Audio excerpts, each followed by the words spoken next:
And once again, a huge shout out to all of our financial supporters who help us fund this show each and every week. We cannot thank you enough. It enables us to do great things like our giveaways and so on. All of our community, all of our 87A Survivors Club, your names are there on the screen right now. Thank you so much.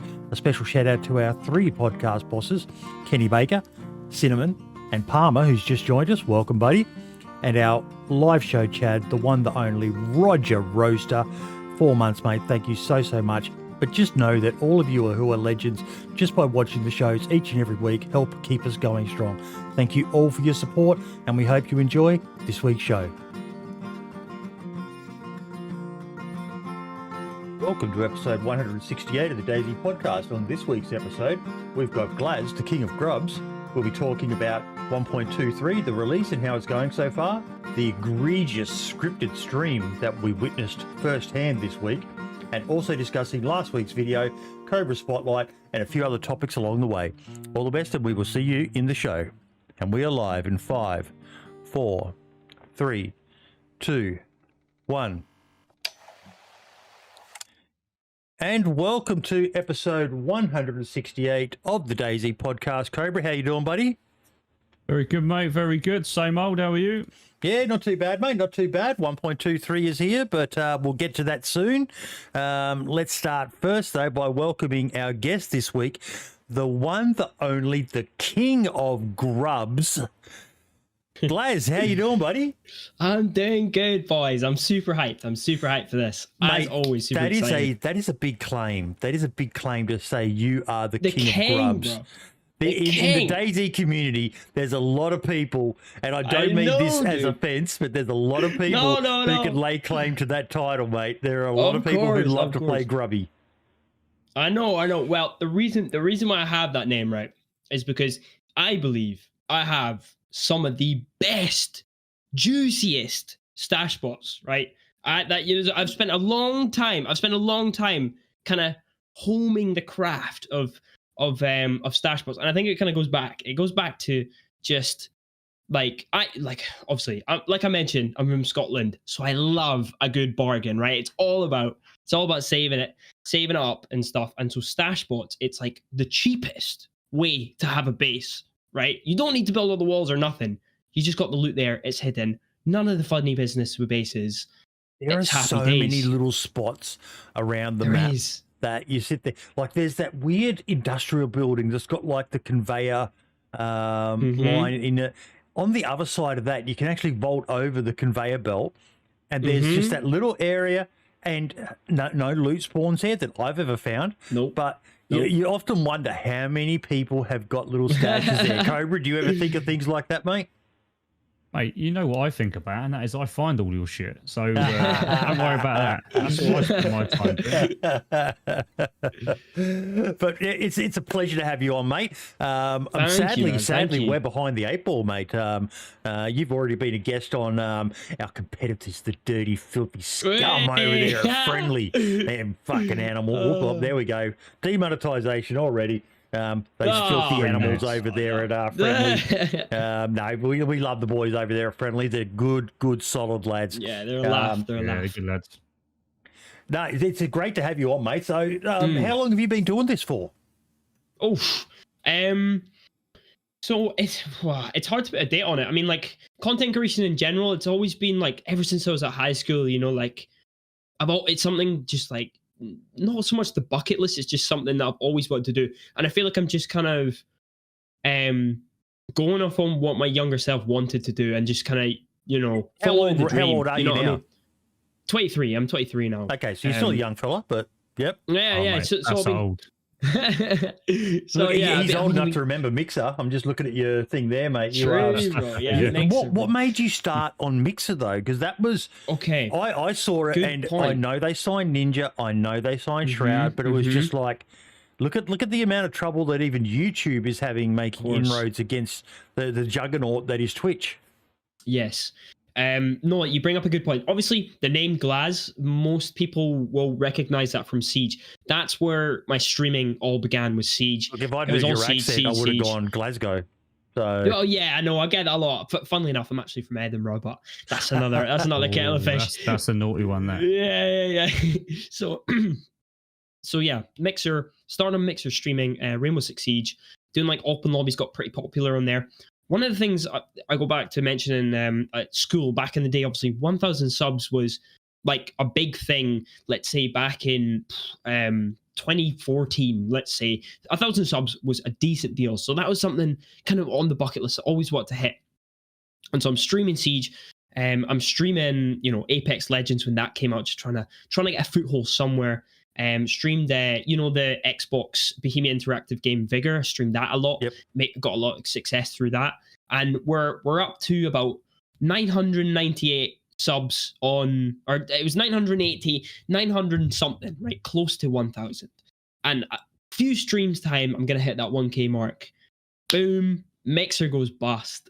All progression over about probably a year and a half, maybe longer. Wow. Got just wiped, bro. And it's actually quite funny. One of the suggestions they gave to you once it all went down was, check out this Facebook gaming that's coming up. Now, let me ask you this. Have you ever heard of Facebook gaming? I mean, like, I think there are some... But I'm one of the few who have. I actually have done a few multi-streams on it, but the interaction, even everyone talks about YouTube being bad for a stream interface. The little I've seen of the Facebook one, it is absolutely terrible, mate. And it's, I find it criminal that back then that was the suggestion they gave to you to I'm okay. So I was lucky. I mean, I was on my way somewhere on Mixer for sure, but the people that put probably quit their job over it and put so much time into it and had thousands and thousands of more followers wiped, gone. And that's something I've never really seen talked about, which is these people's livelihoods just gone, from Mixer absolutely crashing. And then after all that, to get pointed to Facebook gaming, I mean, I can only imagine, it's awful. So Mixer, an absolute travesty, to be honest. It was sad, and at the end of the day as well, a couple of guys, a few, not just the main two, Ninja and Shroud, but they made bank. They made absolute bank, jumping 100%. Across there, then coming back. But I didn't like what they did because at their size, they both ended up back on Twitch, but. It just felt wrong to me to abandon your communities like that for the bag. But at the same time, that's why a lot of people do this, Cobra, is to make a living, and you can't begrudge them that much. But it just didn't sit right with me. I didn't like that they did it. No, but it's the first one I've ever heard of that has just absolutely just killed the streamers. So I know, do you know what, right? With Kick right now, I went over to Kick like a lot of us did just to have a little look at it. I've set up a Kick account, but I am still dubious of how that's going to work out. So, you never know. Hopefully it doesn't go that way, but, I think there is the potential if that doesn't start kicking off, Competition is good. I've got personal issues with the way that Kick is funded, but at the same time, I cannot begrudge anyone for wanting to find something else other than Twitch. Even Twitch Partner Plus, I tweeted out the other week about that, Glaz, and it just seems like it's another way to kick the little guy down. Really, it's such a terrible model for me that. I think it was on October 1st, they started sending out emails to people basically saying, congratulations, you've made Twitch Partner Plus, and they get 70-30 split on revenue. Whereas the little guys starting out, the ones who really, really need as much revenue as they can to try to make it, they're stuck on the 50-50 split. One of the worst splits in the industry, if not the worst split in the industry. So I can't blame people for, at the end of the day, Google isn't really that much of a better company overall than Amazon is. So, it's not like by streaming on YouTube, we're doing our bit for, being, what do they say, they're socially minded and all the rest of it. Kick's a shit company, or the company behind it. Amazon's a shit company. Google's a shit company. Can't win, but I mean, it's just the way it is. I mean, you got to play the game. You have to play the game. And what you were saying about like, making it harder and harder and harder for the little guy. I mean, like morale is such an important part of streaming as well. Like starting out, like that starting point. Obviously, you have that drive, excitement, a new beginning. But then once you get into the thick of it, where you're like, okay, I need to start seeing something here. That's when it gets hard, because you need that morale. And if you're not getting little handouts here and there for Twitter, just like no help, or it only makes it harder. But at the same time, to play devil's advocate to what I've just said, that does create a skill gap, I suppose, with content creators to do better. Like if you're not, you know what I'm saying? Like obviously, like you said, competition is good. Yeah. Like to play devil's advocate, it does open up like I suppose I love devil's advocate, like, by the way. And of course, I love it too. Like it opens up a spectrum, I suppose, of like entertainment. There's good entertainment, bad entertainment, I suppose, and improving as a content creator. And I think that really should be the way it is. I think that's the modern way of content creation, because back in the day was you turn on the camera and you make something, whereas now it's like you got to think before you turn on that camera, and that's just the way it is. It's becoming a new form of entertainment. And it's only getting more and more competitive day by day, and you just gotta educate yourself as much as possible. It just creates skill gap, and so that, I suppose that's one way to it. But at the side time as well, you want it to be fun for everyone. So doing things like that, with those percentages is pretty rough for morale, to go back on my point. But do you know what? I've just read one of the comments in chat. Scale Speed has put in 50-50%. 50-50 for playing video games seems pretty good to me. Do you know what? I'll be a bit controversial here. I'd actually agree with that. I think look at it from a different perspective. How many of us have got serious jobs or have come from serious jobs, and to get to sit there and play a computer game and get paid for it? Yes, but when you do the comparison in the industry, it is the worst rate out there, and that's where my take comes from it. When I've always defended Twitch in the point of everyone seems to think that Twitch is just rolling in money, but all the research I've done indicates they're not. That is barely, if at all, profitable for them. That for a lot of them talk about the Twitch Prime. And that they need to do a better way of, reminding people to use it so that they can, keep that revenue support coming in. A lot of people are just forgetting how business works. Twitch Prime is basically a loss leader for Amazon, designed to get people to sign up to the Amazon Prime. Which is the gateway to so many of their other services that are actually very profitable for them, such as Prime Delivery, their Prime movie rentals, and Audible, and all sorts of things that they do. So a $2.99 sub each month is something they're prepared to lose, but do you really think they're going to make it so that you get a reminder popping up, oh, you've got to use your Prime sub again? No, that's the...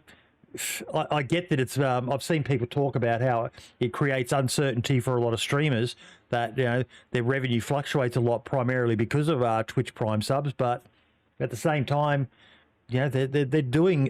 That's probably one of the best things that Twitch does for streamers to support them, is that Twitch Prime sub, because it does enable a little bit of revenue, but they've got to push it as well. And you do see some streamers with that, Glaz, who've got commands coming up, reminding people to, if you've got a Twitch Prime, use it.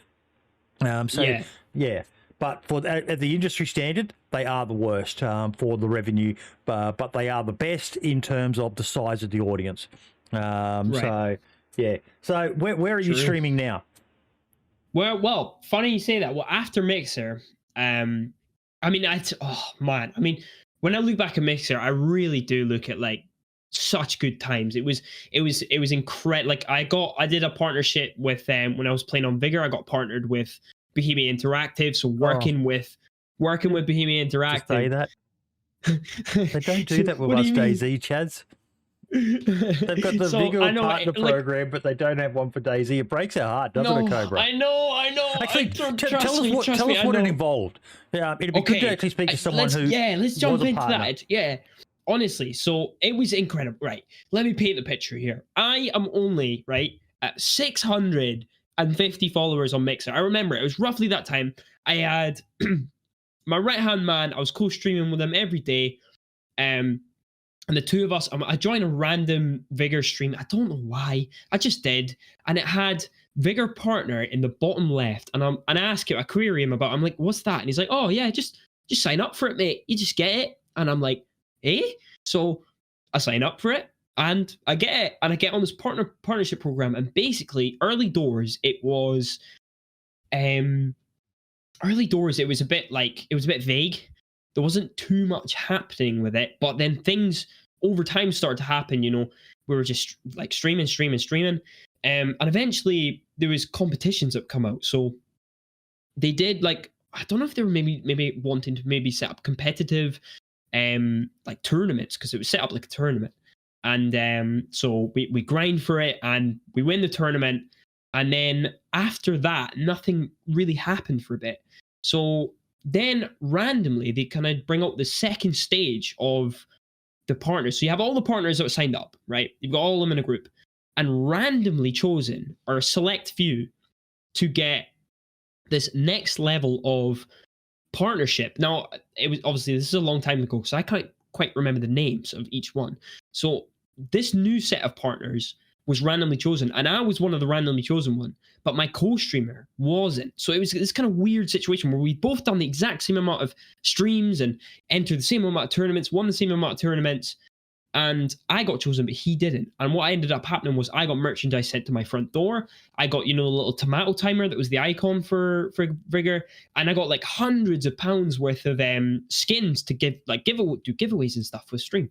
So all this happened, and then after that, it just went flat, to be honest. Nothing much happened. I think that it just went dry, and I moved on, and that's pretty much it. So it wasn't like a big deal. I mean, I'm absolutely blessed because I got to be partnered with, you know, the creators of my favorite all-time game, which is DayZ, obviously. I mean, like, to only have 600 odd followers and to get that experience was absolutely incredible.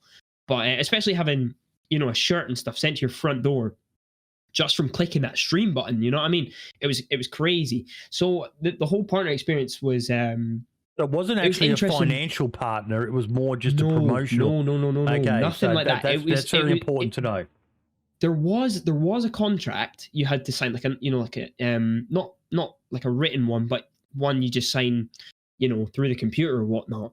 But there was nothing to say it was you had to stream a certain amount of hours, so you got paid a certain amount. Like, there's nothing like that. But obviously, in terms of in terms of almost revenue, had obviously the free merchandise.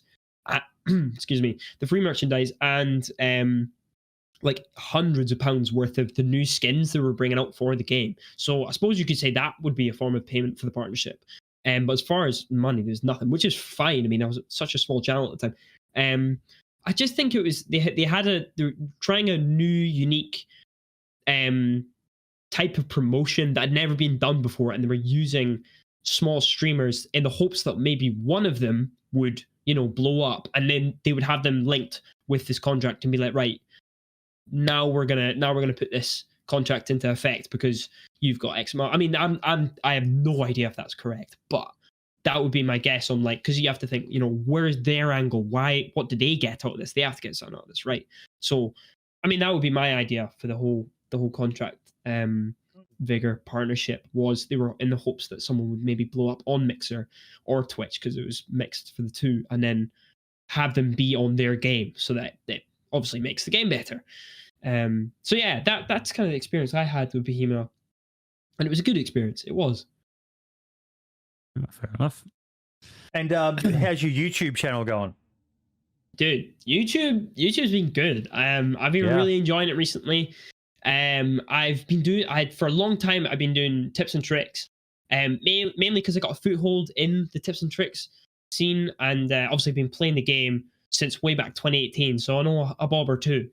So I started on the tips and tricks to try and help new players and stuff. Plus, it was just good for building an audience, because there's such a there's new audience every day for tips and tricks with new players coming in, right? So it was a good thing to start off, to try and get a foothold, especially moving from Xbox to PC. It was a good place to start. But in saying that, the passion wasn't really there, because what I always wanted to do was do the kind of story-driven adventure style videos with kind of like, I don't know, a slightly goofy twist on it, because that's just the way I am. I love a good goofy twist where just like everything looks really professional, then so suddenly out of nowhere it's just some absolute randomness going on. But anyway, I always wanted to have that, you know, the story style, and I finally gotten around to just like bending off the tips and tricks, putting my foot down and be like, that's it. You got to stop at some point, and I got to retry and build a new audience with these story style videos. And each video, each time seems to get a tiny little bit more views, and slowly but surely kind of hitting the reset button on the channel and building that new audience. And it's been really refreshing to do that sort of story driven content. It's been super fun. He was talking about how he loves to play Grubby and, you know, all the sneaky sort of stuff. And I've seen it in a lot of games like PUBG. Even now, there's still people who do those videos. But Call of Duty, you know, you had the guys who would, you know, basically their whole shtick was hiding somewhere in a match and not being found by the enemy team. Ninja defuse. Ninja diffusers and stuff like that. I love Ninja diffuser, bro. I love it. The hard part with DayZ is because the map's so fucking big, you could have the best hiding spot, but no one's going to come along. But no one's going to be there. Yeah. It would be great to see those sorts of videos for DayZ Glaz.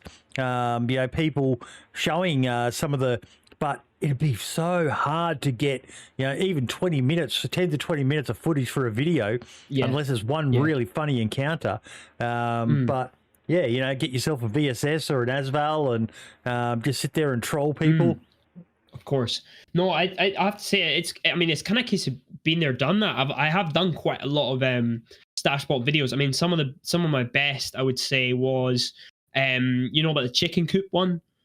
That one's, I mean, that one's kind of, that's kind of like 50-50 well known. It's starting to come to light a lot now, where if the chicken coops in any village, you get them in any village, you crawl underneath them with a big backpack and a crate in your bag, you slide out your vicinity into your vicinity from your bag, and it goes into the chicken coop, and then you can access. Test you in chat. Script that shit.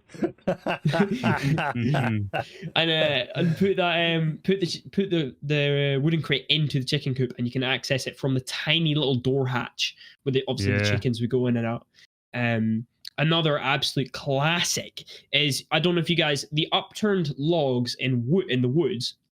The upturned logs in the woods, they're like a beige color, the dead trees basically. So if you stand on one of those, like the ones that are thick enough to hide a crate, and you drop a crate to the ground, the crate will go inside of the log, completely invisible to everything. But if you walk up to that log in the middle of the woods and you just hit vicinity, you've got access to that crate. So that's another absolute cracker of a stash bot, because it's completely invisible in the middle of the woods, and all you have to do is just walk up to the vicinity of it and access the inventory, and that's it. Jobs are good then. You've got yourself an invisible stash bot in the middle of the woods. So that's awesome. There's so many little things that people just don't know, Cobra, about. I'm just looking at your video now. I'll bring it up. I'll mute it just so we could talk in the background. But of course, you've got a 10-minute video of DayZ, the best hidden stash bots. Yeah, I've got a good few. I'll pull up the stream now just so I can comment on some of the things. Okay, yeah. So I like how we. Okay. Well, I might need to do a little bit of explanation for this. So this, like I was talking about, I like a bit of the goofy side of things. This is the classic Glaz goofy intros.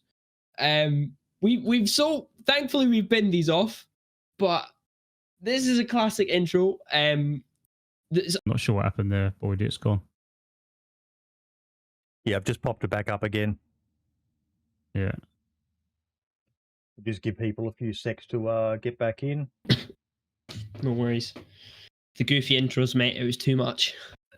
Yeah, it's kicked YouTube into a bit of a mare, innit?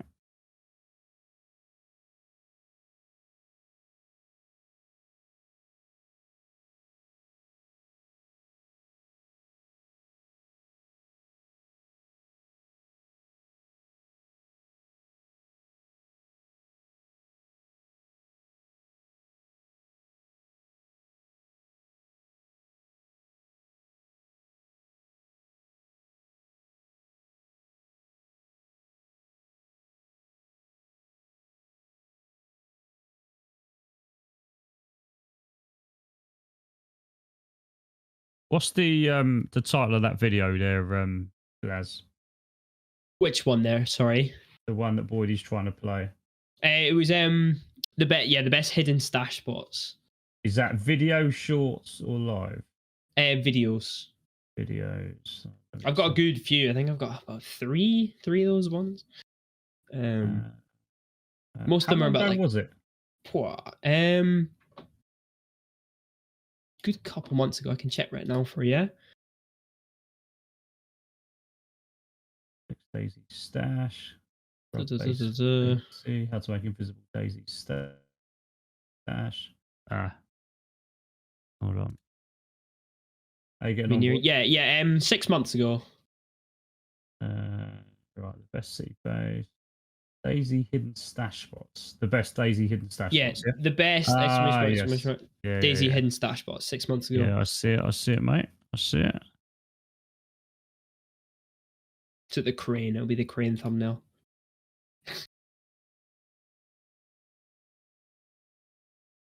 There's been something weird going on with my internet of late. I've been getting the robotic voice, and that said, I have been getting some ads from my internet provider telling me that I can get fiber to the premises now. So I'm wondering if this is them trying to say, "Oh yeah, your internet's not so good anymore, mate. Maybe you should upgrade to." Yeah.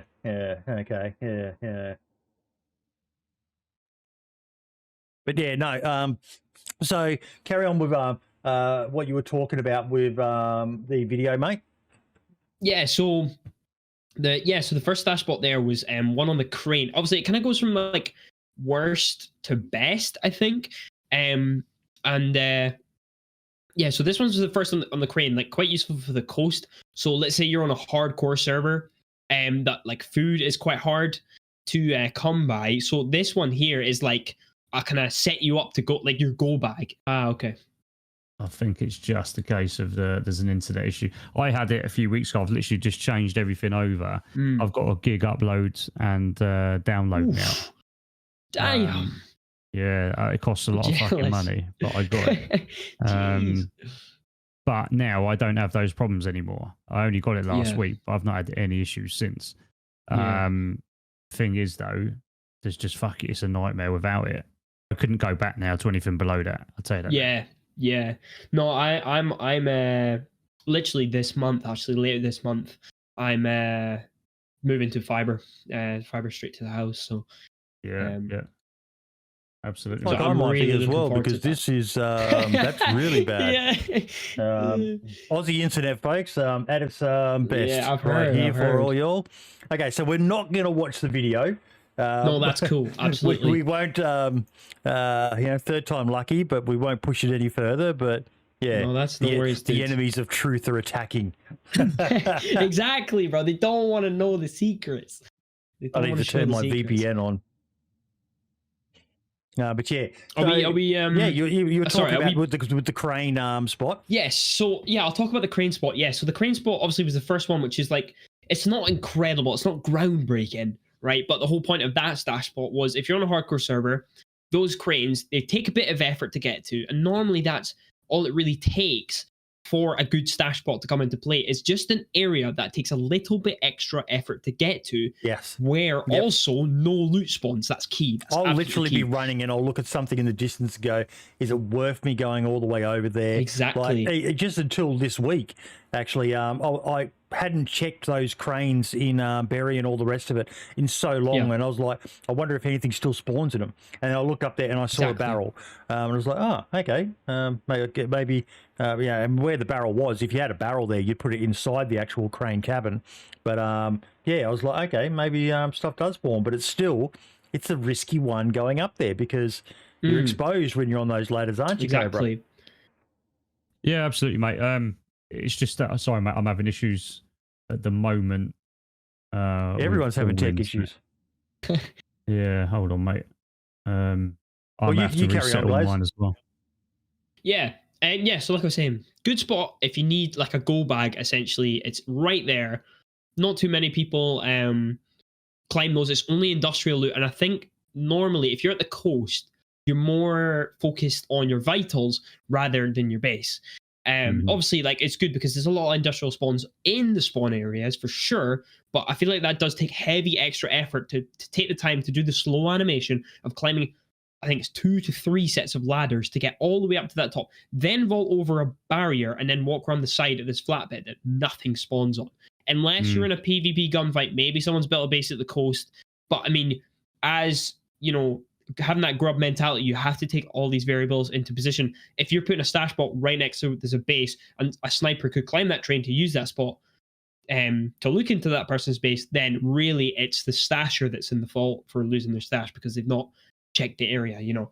But yeah, great. I'm saying that, like I'm saying, you know, that's kind of like a simple one. It's still slightly high risk because of the high traffic area, spawn town.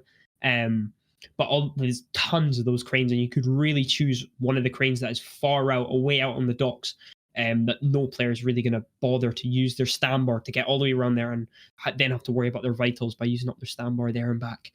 So yeah, it's a good one. I agree with you, mate. I completely agree with you. I do something very similar with a lot of those. But mate, it looks like I'm gonna have to reset all of my stuff as well. I'm not quite sure what's. Boydie, have you got yours back up and running? It appears to be so. The connection's telling me it's excellent so far. So I'm not going to risk it by playing any videos or anything. No worries. Strong in the background, but yeah, just jump back when you get back in. I'm going to have to reset all of mine. I'm going to have to reset all mine, boys, but I shall be back shortly. No worries, maybe 2 minutes. Now, have you had a chance to dabble in experimental so far, Glaz? I actually have. However, I have had friends that have dabbled, and they've given me some good feedback. I've seen some laggy fights. It's experimental. You know, those things are going to happen. I have seen some laggy fights. I've seen a little bit of the new Northwest Airfield, but very exciting, promising things. Obviously, it's a double-edged sword when they release a really good update, because one thing's going to be really good, but then there's always going to be that extra thing that everyone's talking about that they haven't done, because obviously Bohemia only have so much time in the year to do these things. There's always going to be that other side of things that that aren't coming with this update. But I think that things that are, I'm sure they're a step in the right direction. There's so much. I mean, let's be honest. There's so much they could do for updates that it's endless. It's endless. So we would be here all night being like, oh, they could have done this for this update. They could have done that. So the fact we're getting something as exciting and as new and like newer with this, I'm just blessed that we're at least getting it. You know, the DMR, I don't know if you've talked about that yet. That's exciting. It's so nice to see what is essentially a classic weapon of the game back again, and I'd say one of my pet peeves with the DMR. I hope this information is correct, but I've heard it's a heli crash only weapon. Is that? Do you know? I don't know if you know the facts behind that. Having people say they, that's actually where the person who I found who had it said that they got it from a heli crash. So I haven't heard of anyone in chat. Have you guys seen it anywhere else?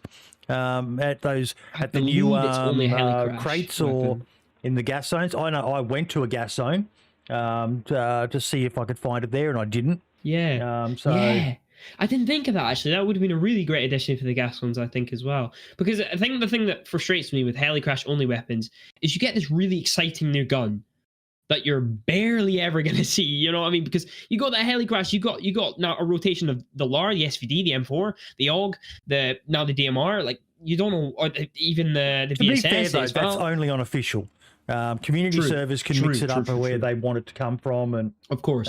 So yeah. No, you're quite right. You're quite right. I guess. I mean, that's just the way I'm judging it. The way for like official and things like that. One of the things that's always frustrated me on official is when you go to a military base, there's not really a proper military sniper that you can loot and find. I mean, some people might say the Pioneer, but I personally categorize that as a police gun more than a military sniper. And the only really sniper you get at military bases right now on official is, if you want to class it as a sniper, is the SKS. So I just think a sniper. Exactly. So there really isn't one you can go to a military base and find, you know. So it'd be, I think that would be, it would have been so much better. I think if I it found was 3 SVDs at Pavlovo when I went there. in the gas. in the gas wow. there. Okay. Yeah. Damn. Fair enough. Spec saying he got a DMR at a heli crash. Okay. So if anyone has found it anywhere else other than from killing someone else, but yeah. Yeah. I don't know. I just think like default like take gas ones out the equation. Like default military bases, I just feel like it's a bit lackluster in the range category. And it would be nice just to have that one weapon to fit that category of a military spawn, like sniper, rather than having to loot like towns and stuff to try and find a Mosin or something. But I mean, like you mentioned, I'm speaking only official here. Obviously here over on PC that it's endless in terms of what you can do. So yeah, but once again, super excited. A little part of me wished I had the hunting scope on it. That's only one little pet peeve. I wish I had the hunting scope, but the 6 times is nice. And I think it might, I mean, I really want to dive deep into the specs of it, but I think it's going to give the Lara a run for its money for sure.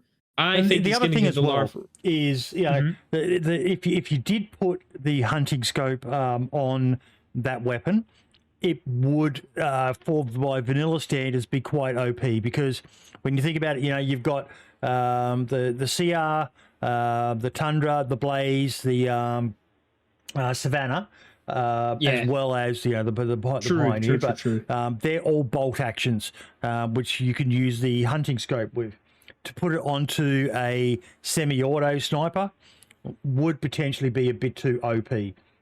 So no, I feel you. I can 100%. live with it. And you know the modded servers are going to go crazy with it, and there's some really cool attachments out there where you've got the Mosin tri-rails and the AK tri-rails, so you can stick you know, some of these modded scopes that are 52 times magnification and that. But yeah, it's no, you're quite right. It's no, look, I see why people would have loved it. I do, but yeah, I think just for the balance of it, for vanilla. Yeah, that's why they're doing it that way. Good. And I can live with that.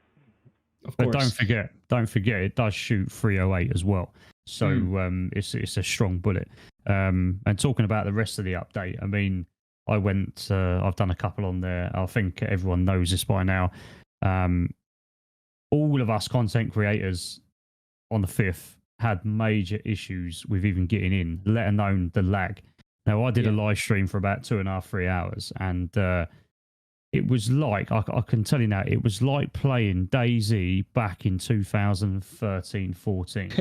It was that bad.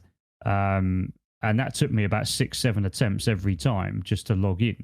So it was interesting. I killed a player that seemed to be lagging so badly. I don't even know how I bloody killed him. But then I pushed some dude up in Northwest who... he was there 1 minute, didn't see him for about 3 or 4 or 5 seconds, but he was still there. And then he appeared behind me and shot me, and then disappeared for 5 minutes. And it wasn't a cheat either. It was the pure lag.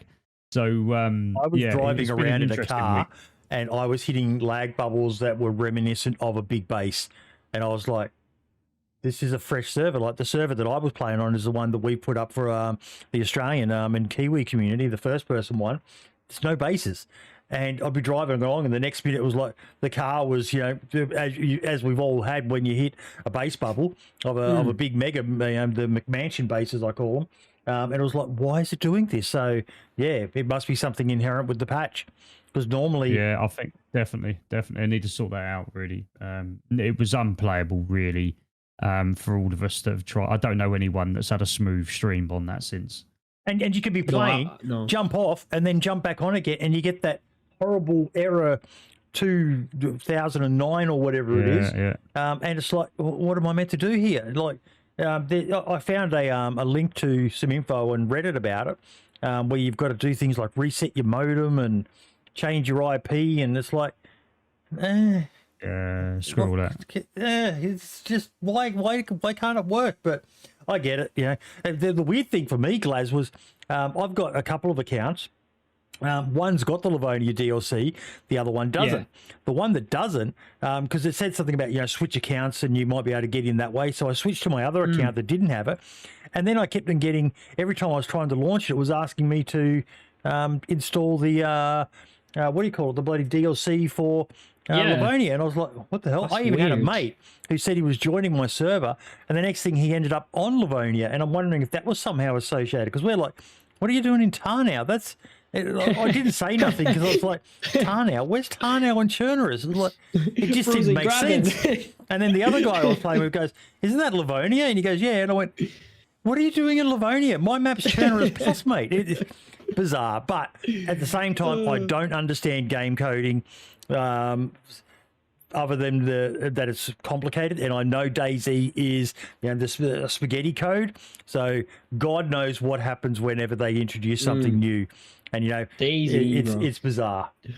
Of course, classic. It can't go well. That should be the motto. It's not gonna run smoothly. It never will until it releases, and then we'll fix it, So I think that's always been the way. Like you get the update. Yes, exciting. Holy moly! So this is completely broken. I can't kill any zombies or something. Now you gotta wait a couple weeks. Patch this out. Right, guys, patch this out. We're good. We're all right. you know what I mean? Like there's but there'll this be is something, good man. that a lot of people are playing experimental, because I saw Lad tweeted it out. It's important that people get on and play experimental, so these bugs hopefully get not just identified but fixed before it goes live, Cobra. Oh, absolutely, mate. Absolutely. I think that you've always got to do that. Every time an update comes out, it's going to have some issues. We all know that. But ultimately, you got to get over that little bump, and once you have, then you can actually play the game again. So, fair play. That I do like. It's interesting the pushing of vehicles. That's quite cool. I think to be honest, that was needed, especially when you start crashing and you can't move the vehicle and all that kind of stuff. I do like some of the new clothing, by the way, as well. So that's not too bad. I think there's a lot they've done actually, which I think you can't go past the skybox, Cobra. No, I agree. Nighttime especially. My God! Wow. Oh, I was just standing there, staring up at the sky. Yeah, absolutely. Incredible. I'm excited. I mean, if that's one thing they can just rustle up, what's next? You know what I mean? That skybox is really, really a good step in the right direction. I mean, I don't get me wrong, I love the way DayZ looks. It's one of the most gritty looking games out there, and I love really gritty looking games, because I feel like sometimes it's hard to get right, that gritty aesthetic.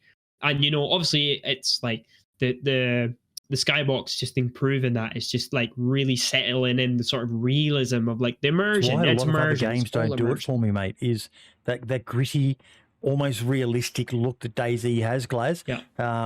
There's no other game that really compares. They all look a bit cartoony or just a bit gamey. I agree, mate. Like even Arm of Reforger, I don't like the running animation. I've said this before, but it just doesn't feel as natural as DayZ's.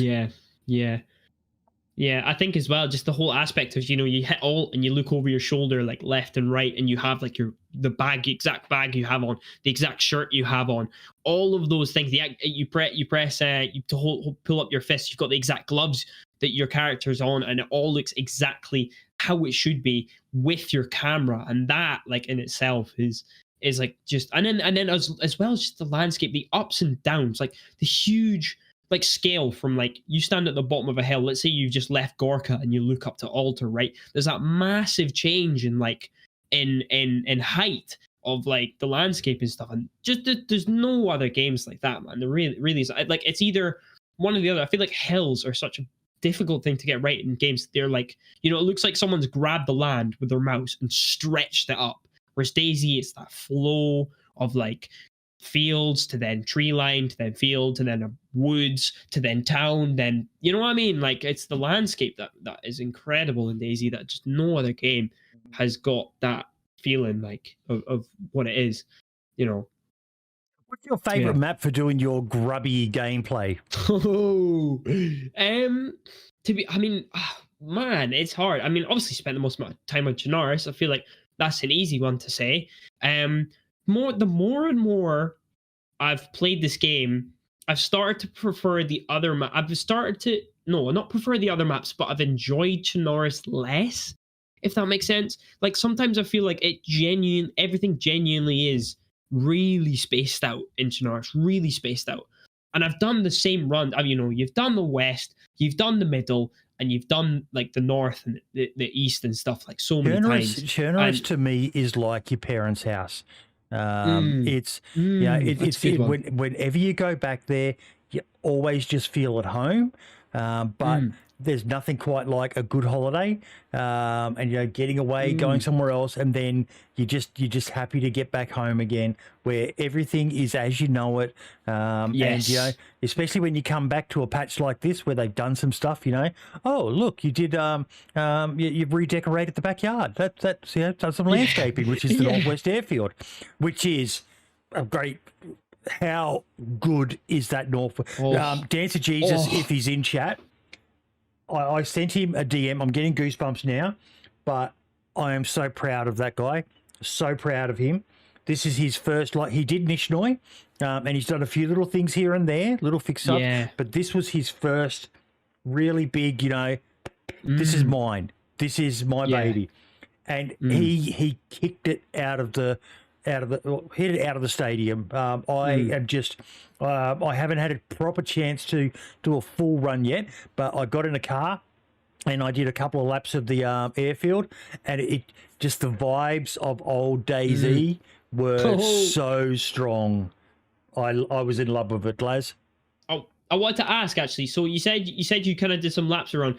The key point that kind of annoyed me a little bit about Northwest, and I was going to ask, right in the middle, right? Put yourself right in the middle of the new Northwest Airfield. How is that any different from what it was before? Is there anything different with right in the middle? A little different. It is still long. From memory, and again, I could be, making this up. Our brains work in weird and wonderful ways.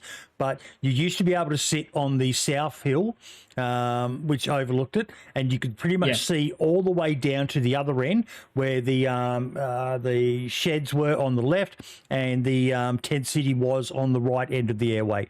Now you would be lucky to do that. I don't know off the top of my head how long it is, but from side to side, that is where the vibe of the old Northwest Airfield comes from. It's almost like there's these two lines, whereas I know that was still sort of there, but because of all the bumps and trees and everything that was in the middle before, there was never really that feel that it was one big airfield. It was kind of like two sides. But now, I agree. It's just got a whole different vibe to it. Cobra, what do you think of it so far? Well, I'll tell you a couple of things I like about it. I like the fire station in the middle now. I like the whole setup around it. Obviously, I like the new reds. I think they're medic, old school medic vehicles that are in there. I'm not quite sure exactly what they are, but for me now, there are obvious old school snipe positions in the middle as well as around the sides of Northwest Airfield. So I actually think it's improved it. I'd like the little mini bunker that's there. I'm still open that we may get tunnels, Cobra, because I don't think they fully answered the rabbit hole with the three things. So check marks. We'll wait and see. Then there could be more coming. I think there's got to be more coming, because I think how good would it be to actually, there's got to be a tunnel, hasn't it? There's got to be something underneath the airfield. And I think that's just, my opinion is, and I don't know, obviously, my opinion is definitely going to be something else coming. I just think that there, over the last couple of years, Northwest Airfield has become a place where people just don't go really anymore, especially on official servers. Now, everyone's going to be back there. So 100%. There's going to be a lot of content back there now, which is great. So that's what I wanted to see. So he's done a good job, mate. I thought he's done a really good job. I want sewers underneath Cherno, Electro maybe, but I think the size of the city of Cherno would be even Novod up in the northeast of the map is an interesting map with the way that the city kind of is on the side of that hill. Would be fantastic for a tunnel system under there as well. Just even Tizzy could potentially have a tunnel system underneath it as well. I would love to see that. Fingers I crossed. totally agree. Like, it's interesting to see them going underneath the map. a lot more now as well. Because I mean, I've been in simple cinematics mod, doing simple like cinematics on Livonia, and I just have a peep like face through under the map, and you can see the Livonia bunkers, very heavy, sort of like an underground sort of build. Like there's big chunks there, so it's going to be interesting to see how deep are they going to go, I suppose, pun intended, on these sort of tunnel systems. But like you say, there has to be something more, because I think on the experimental you can just go into the bunker, you just look at it. There's nothing quite there. There's a fancy new door that we haven't quite seen before in the sort of underground bit, but like you say, there has to be something more. We've not had, I'm sure we've not had the trailer yet for 1.23. I don't have we had the trailer or just that teaser? Am I tripping? I'm sure we've not. Anyway, I'm sure we've not had the one trailer. No, yeah, 1.23 trailer. So we've not had that yet. Surely we're gonna they do that when the actual big patch goes stable. Yeah, just before. Yeah, you're right, actually. I think it's a few days before. So yeah, no, I think we're gonna get a big trailer. So I'm excited for that. One of the things I was gonna ask you guys as well with Old Northwest Airfield, just to touch on that. What I felt with Old Northwest Airfield, and you say a lot of people on official don't go there anymore. My up-to-date experience with Northwest, and I always say like, oh, boys, let's go check out Northwest, see if there's players there. And there's this little part of me that goes, I just don't really want to go. And because my up-to-date experience with Northwest is you go around, you loot, and then you're running around, you can't find anyone, there's no shots, the zombies are getting annoying. Yeah. And then you just die to a guy sat in a building, and then that's it. And it just like the flow of like you just running from like industrial style building to industrial style building, and you're just wrapping around, and then there's just some guy sat in a building that you're just not ready for, and you get folded. And it's like, well, or there'll be some guy just sat in ATC, and you don't want to push ATC because it can be difficult if you don't have a strong team around you, because you need lots of peaks to be able to properly push ATC. And then you just don't want to push them, and then they just shoot at you randomly, and you just avoid them, and you're like, you know what? I'm just going to leave Northwest because he's just going to end up sniping me. And that's my kind of up-to-date experience with Northwest. So the PvP has just been bland. So I'm really excited. I'm super happy that they've changed this. And like you say, this patch, there's going to be tons of people there. So the PvP, it's going to be good. It's going to be good fun. It's going to be good fun. I'm excited for that, for sure. But the other thing there is... I think it's quite well accepted that people, again, as we just said, don't really use. I mean, the amount of times I've gone to Northwest on official servers in the last 2 years and been able to loot the entire left side, right side, north side tents, even the north end of Tizzy, gone the whole way through it and not even encountered anybody, had no shots, nothing. This here definitely resolves that. Now, the other thing I was going to say is this. I don't think they do need to go deep under Northwest. I think they just need a little tunnel system on one layer. Imagine how cool is this, right? How much exposure would that place get if you could do your normal stuff as you can with the new buildings there. You've got snipe positions there now, but you've also got a way of going underneath the airfield, north to south, east to west. So you could have a PvP situation above, a separate PvP situation underneath. You'd have 3 or 4 different exits and entrances, which mean you ain't got a clue what's going to happen at all. You can't even predict what's going to happen there. So if you think about that, I think there's a lot of avenues there, a lot of options to explore there. I think this is going to be really, really good. So yeah, I can't wait to get up there. I think there's going to be a lot of activity now. I'd be interested to see what this bunker looks like, but we'll see. Sorry, just putting something in chat. Potential. I saw he was talking about wanting to improve his game. A really good channel to check out is the one I just shared in chat, the Frugal Streamer.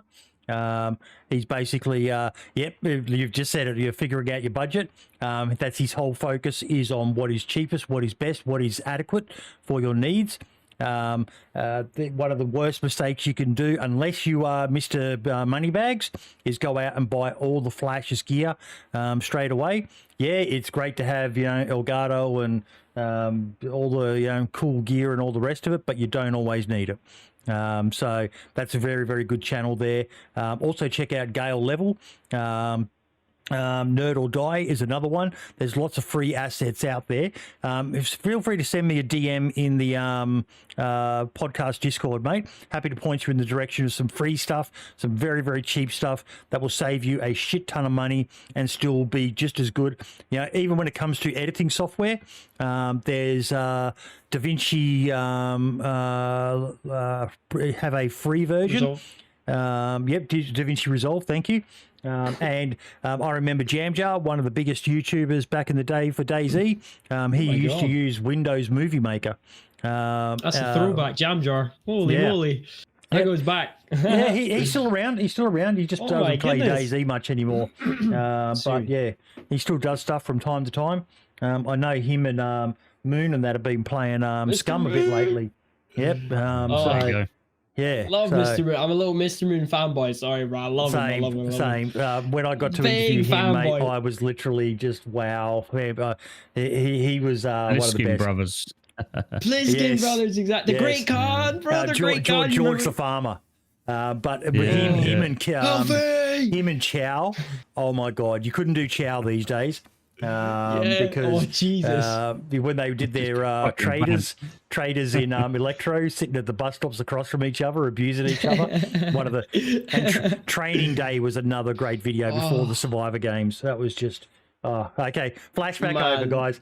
Flashback over. Yeah. Okay. Back to reality. If you haven't, go back and check out Mr. Blackout, Jamjar, Mr. Moon, Kiwo, Katie Wolf, Loyal Patriot, Potato, just all of the gang back then was just, absolutely amazing. That was a different vibe back then, wasn't it, with DayZ? It was a completely different vibe. I ate up that content and I just loved it. I absolutely loved it. I still go back and watch Blackout's diaries. One of the best and semi-underrated YouTube sagas about DayZ. He just had a knack for music, a knack for, just God tier. Absolutely God tier. And a nice guy. God, getting drunk with him. That was the last time I've been shit-faced drunk, was when I interviewed Mr. Blackout. A long interview. A lot of rambling. I drank a whole bottle of Port Cobra. It doesn't surprise me, mate. That does surprise me. Oh God, I was hurting the next day, mate. I was hurting bad, very bad. But yeah, okay. So yeah, 1.23 it's an amazing patch, just being let down by those really bad tech issues. So hopefully that gets solved ASAP. But yeah, okay. The big topic everyone wants to know about. I tweeted out, I put in the Discord. I woke up this morning and I chose violence. So we've been talking about this a lot lately, that there's some unscrupulous stuff that happens from time to time in the DayZ content community and in the server community and all the rest of it. But last week we got to see probably one of the worst examples of it that I think I've ever seen. Totally scripted, no admission of it. DayZ dev team, what are you doing? Did anyone watch the DayZ dev team stream? You can't tell me that death of Sumrak in the chopper wasn't scripted. You can't tell me that vehicle that just happened to be conveniently there for them to push wasn't scripted. I don't know. I've seen quite a few clips. I've seen quite a few clips of it. But so you're saying, just looking at coming into this from, I suppose, people that don't know. So you're saying like the dev stream to showcase 1.23, so did they just like script everything, but then showcases it not being scripted, or what's kind of happening? I didn't hear them admit that this is a scripted stream. Oh, well, I tell you what, it's funny. It's funny you mention this because I watched quite a bit of the. I believe 1.22. They said it was. Okay. We're only messing. There's been a lot of people going on about it, and Cobra and I are both of the same opinion, provided you're not hurting anyone. Like someone said to you earlier, Glaz, it's so hard to get good content for DayZ. Right. It was. It was quite funny. The best part for me was there was a lot of people sweating. A lot of accusations were getting thrown. Oh, I bet you it's so-and-so. And people messaging me in the DMs. And, it's why I've got the sweaty boy really? in the... For the dev stream? Yeah, Oh they didn't know. There, you got some people picked up on it straight away. DOJ in chat. There you go. Even he joked about it, said the dev stream was clearly not scripted or something like that. It was just, it was just meant to be a bit of a bit of a clickbait, but at the same time to bring it up again because everyone gets their knickers in a twist about it. If you don't like it, so be it. But as long as I get enjoyment out of it, I don't care. I am having. I'll watch anything. The king of them all, Frankie, scripted his stuff. Some people get their knickers in a twist about it. Me, they do. They do. Yeah, put it this way. Put it this way, right? If the DayZ dev team didn't have all of that on show, why would they be going live? It's the launch of a new experimental honestly, update. no offense to some Rat Cobra, but could we trust him to make it from the coast to the airfield without dying 10 times? Well, probably not. And this is the point. Who's going to tune in on a brand new release of experimental update if you cannot see the new stuff? Who's going to tune into that? It's the same as the old shit. So at the end of the day, of course you're going to have a vehicle right next to you so you can push it. Of course you're going to get to the airfield. Yep. What do people expect? I did actually see it. Like Chewy's just said in chat, scripting videos is extremely cringe, Glaz. Yeah, and if there's some content that I watch and I go, we made fun of ages ago. This guy had one of those really sweaty PvP montages, with the hyper exposed graphics, the way stretch resolution, crosshair X. We took the piss out of it. That's not my thing, but others love it. So, but at the end of the day, I'm with you on that. It's not like they're doing blatant cheating or anything like that. They're just creating a good. Yeah, half of YouTube's filled with scripted DayZ videos, but you can generally spot the ones who are Glaz. And if you don't like it, you don't watch it. But there's no need to, No, I think my stance on it is okay. So first of all, on whole stretch resolution, crosshair X, advanced movement, third person view, like that for me. Who I prefer like kind of vanilla plus PvP. I've never been a fan of the advanced movement, third person tapper style, juicy looking screen. You know the drill. But I've never been a fan of that, and there definitely is a growing audience for that. But it's for me to sit down and watch a video with some like fast paced nightcore music with some guy wiggling around with a tapper glitched out in his hand. It's not entertainment. Exactly. Yeah. So like literally I can't sit there and watch it and enjoy it and be like, oh, he clicked on the guy with his crosshair on him. Nice. But there's a huge audience growing for that, and it's competitive. And the thing is, people will say, oh, you need all this advanced stuff, to do this. But here's the thing, like back on Xbox, I got really deep into PvP. Like for PvP, you need to use absolutely everything that you can possibly use to be competitive in DayZ. Because if you miss one of those things that you're not using to your advantage during DayZ PvP at the high end of things where it's extremely competitive, the other people around you are just going to use them anyway, and you're going to fall behind and you're going to die, and your KD's going to drop, because most likely that's what you care about if you play these servers. And that's what it boils down to, is there's always going to be the next thing that PvP players are going to find that's going to improve their game and help them hit those shots or whatever it is they need to do. And that's just the background of the game. So it's always going to look like that craziness going on their screen, because that's just the meta, that's the skill gap, that's where it comes in for that style of PvP. So it's always going to look like that. And so I do have a good understanding on why it looks like that, because it just boils down to the competitiveness of that scene. If you're not using those things, you're going to fall behind. You're not going to win. You're not going to win those gunfights if you just use default. You know what I mean? Now, Wizard has said something in chat there, sorry, Cobra, that is very pertinent. If someone is scripting for a live stream, it ropes people into playing a server where some of the players are part of a produced TV show, and the genuine players are NPCs that don't know they're NPCs. And that is where I draw the yeah. line. If it's an RP server, that's kind of different, but they're always generally disclosed as being an RP server. But yeah, and we've, Milo, the average sniper, was kind of doing that with his server back in the day. And Milo doesn't make content anymore. He was, he quit after that whole scandal came out, which was sad because he was a young guy. He made a mistake and he was very, very talented at what he did, but he was impacting the playing experience of people who didn't realize what was actually happening there, that he was spawning stuff in and impacting other players. And I think it might have even been a monetized server, which makes it even worse. But Shuey's response there, Cobra, is perfect. Why would they disclose? YouTube's a lucrative business. When the guy who is the benchmark for DayZ content, Frankie on PC, got to his level of success doing it, why aren't other people going to do it as well? Of course they're going to do it.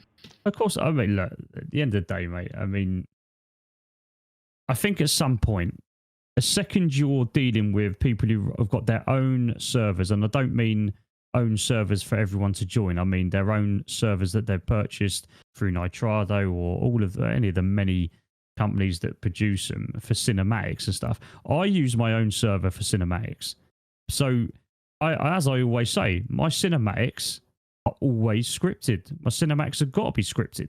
Right? Yeah. Other than that, you're looking at organic footage. But at the end of the day, what happens? This is a typical example. I had this issue about 3 months ago, right?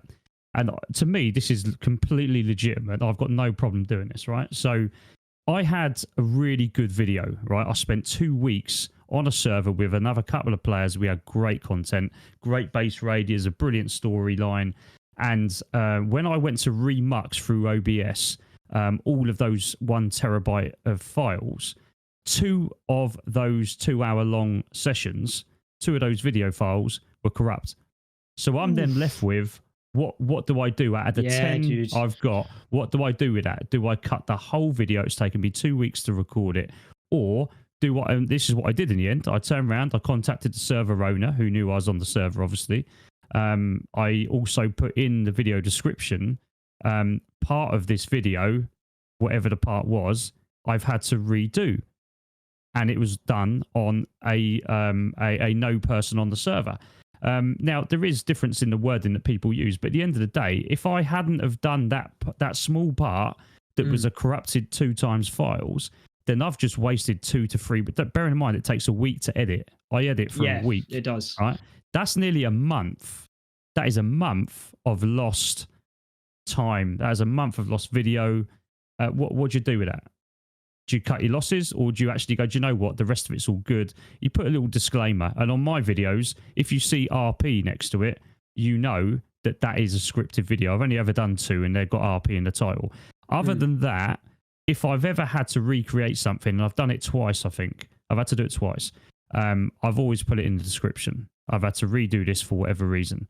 But ultimately, I don't see the problem with that. Especially if you're putting it in the description to the video, I don't see the problem. And that's where a lot of people draw the line, Glaz, is, Tenchu saying in chat, I just don't agree with being dishonest with your fans. It comes down to what's the benchmark for you. Some people like full and honest disclosure, but it's hard. And I personally am really enjoying the type of content that JLK, Nazar, and them are doing, where it's semi-organic stuff, and then they fill in and almost flesh out the storyline with some really cool, like segueing cinematics that tie in, what they think may have happened. And I love seeing that sort of stuff because a lot of work goes into that. But we're sort of touching on what we talked about last week, but and we're going to come back to, we did a video, a little mini episode we'll come to later, where we got some really good comments from people on their thoughts on the accusations that were made on Reddit DayZ last week. But anyway, we will move along. Shield time, folks. Humble Bundle deal of the week, the Cybersecurity Month. October is apparently Cybersecurity Awareness Month, and for those of you who are right into it, they've got a book bundle at the moment with O'Reilly Cybersecurity. Let me just bring it up. It's actually pretty damn cool. they were chatting about Humble Bundle in chat earlier, and the more I look into it, the more I'm actually going to be looking at doing the Humble Bundle choice. Subscribe for $12 a month. We've got a link for that as well, which I'll share in chat now. But let me just bring up the. It's only a website, so hopefully it won't crash the stream. There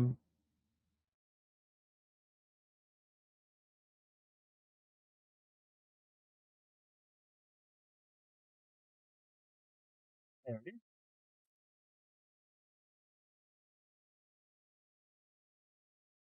So, October marks Cybersecurity Awareness Month, and the tech experts at O'Reilly are here to help programmers, engineers, and IT pros keep systems safe all year round. Learn about identity-native access management and intelligence-driven incident response. Wrap your head around the principles of security chaos engineering and security as code methodology.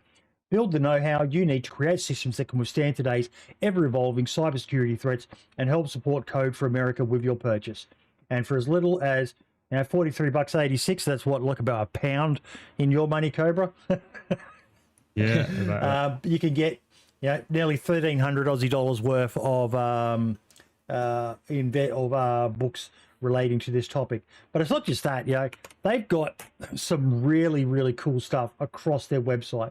Everything from their bundle deals, which is the main thing everyone knows about them, where they've got all these different sort of games and stuff like that. Their books. Now, Tenchu, you were talking as well. They've got stuff in here. They quite often do content creators ones. Capture, edit, video, and gameplay tools by Movavi.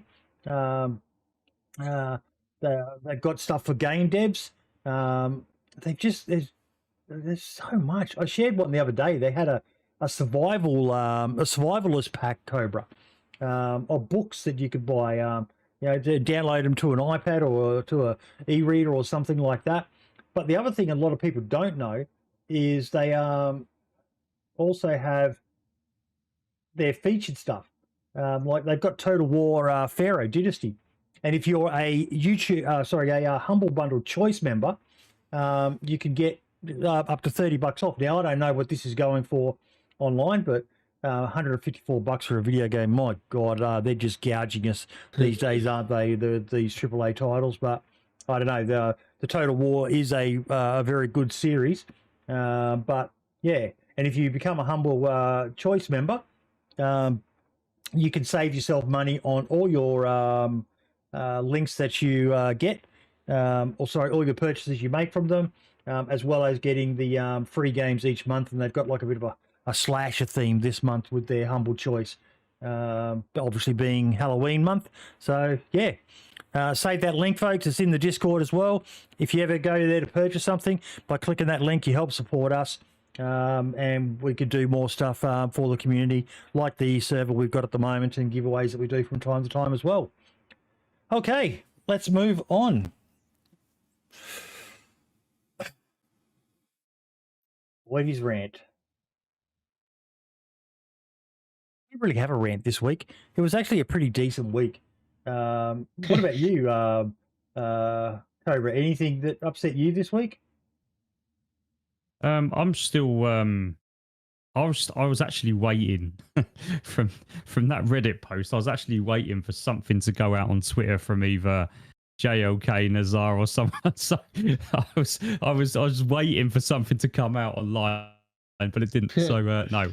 Other than that, that was all I was kind of interested in, to be fair, this week. Yep. No, it was a pretty standard week. A little bit of argy-bargy, but nothing out of the norm for the DayZ community. It was, that said, we'll come back and we'll do lead hosting later. Not much this week then, eh? No, not really. I think everyone was just more focused. Probably the only rant is just how hard it was to get to experience experimental, but we've already talked about that. Yeah. Mini Spotlight, Cobra, who are you showcasing this week, buddy? So, as we've just spoken about in my content creation episode this week, there was a really cool video that I must share with you. It's from a friend of mine, Things with Ali. He was on another friend of mine, Jobby's server. Now, I think some of you have seen this before. Some of you have probably seen the mod, the underwater mod with the gas tanks. And there's a compression to fill the air up on the gas tanks.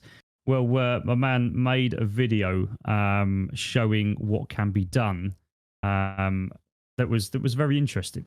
It comes across as he's done it in a story format, a little bit of PvP going on in that.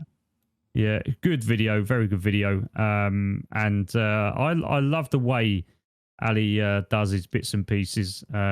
He's in my Discord. We comment on each other's videos and things like that all the time, and have a chat every now and then. But I do love what he's done with this. He's actually pointed out on the naive servers a really cool place in the sea where there's a cave, and you can only access it via underwater. So go and check this video out. The thumbnail's really good as well. Yeah, dude, I was going to mention that. Thumbnails, wow. I have seen that thumbnail. Look at this one over here. Incredible.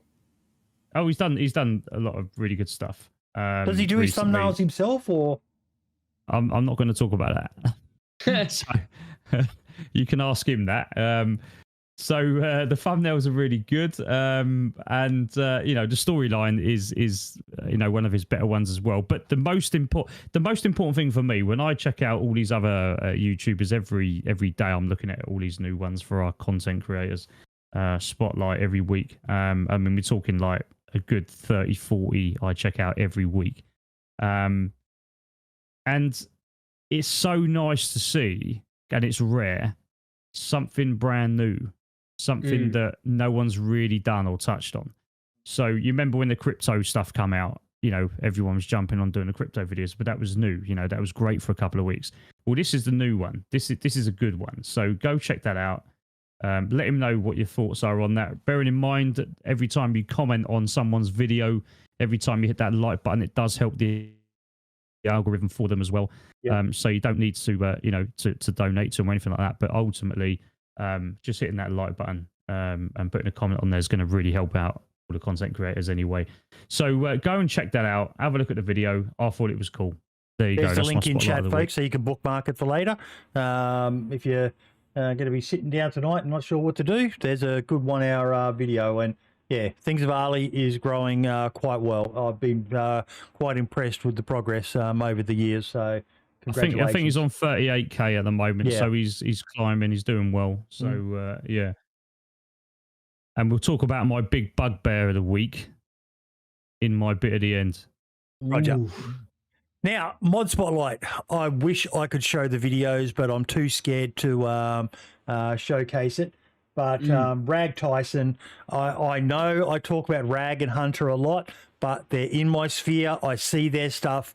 Get into the Discord, follow me, tag me, share stuff. I want to showcase more, but these two just are dominating at the moment between the pair of them. Did you guys see his Halloween mod that he released? Yeah, it's very good. Phenomenal. It's silly. It's not, true, but we're playing a game with freaking zombies, infected people in it. If we can't have a bit of fun around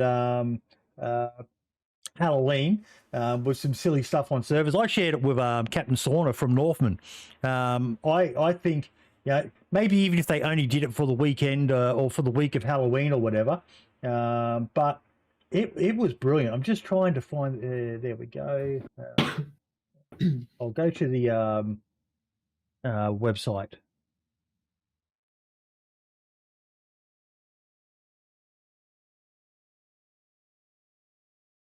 So you go through the graveyards, and you basically look at the plots, and you'll get there's something here, and you dig it up. And sometimes you'll get items, sometimes you'll get a zombie come out. One of those Halloween event ones with the glowing eyes and wrapped in rags. And they've got these silly pumpkin grenades. And he's got this weird sort of... It's a static object. It's not something that attacks you or anything. But this dragon thing that flies in the sky above certain locations. And if you go all the way back... Dragons and DayZ, man. Now that is something... Let's risk it.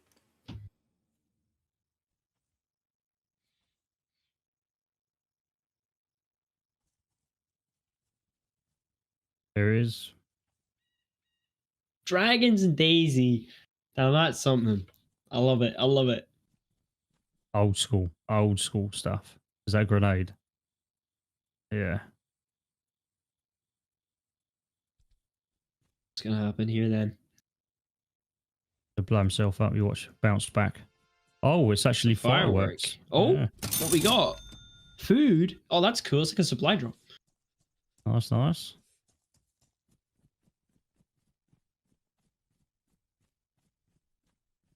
It's like the sky's been the sun's been changed to orange, I think. I love the ethos behind cool. this. It's fun. It's just, it's something to, we talk about the need to spread positivity and all the rest of it. Show the modders some love, guys. Hashtag adopt a mod, all the rest of that sort of stuff. Adopt a modder, but it's great seeing them just doing. Like, I have no idea how long it would take. Maybe he's able to knock this up in an hour. I don't know, but I don't care. What is this? Are you brave? Oi, Oh, it's like a mini game. You think it's like a mini game? It is, I think. This is mental. They've surely got to do some damage, these. Surely. So a geezer, mate. He's had too much coffee. What the heck? The alien type. Goofy skeletons. What's going on here? So you've obviously got to complete a quest to get out of there, yeah? Jeez. You've got to do something to get out of there, clearly. It's all kicking off.